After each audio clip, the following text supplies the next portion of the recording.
तुम्हारे पास 100 का नोट भी होता है तो थोड़ा तो ख्याल करते हो ना कि खर्च कहाँ कर रहा हूँ? करते हो कि नहीं? जिंदगी की कीमत 100 के नोट से भी कम है क्या कि उसका ख्याल ही नहीं करते कहाँ खर्च कर रहे हो?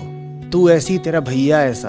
फोन दिखा जरा, क्या है तेरे व्हाट्सएप में? ये नौकरी छोड़ देता हूँ, जरा बगल की दुकान की नौकरी कर लेता हूँ। दोस्तियाँ यारियाँ, उसके बाद दोस्त पैसे लेके भाग गया, दिल टूट गया। इससे बड़ा कोई मुद्दा है जीवन में?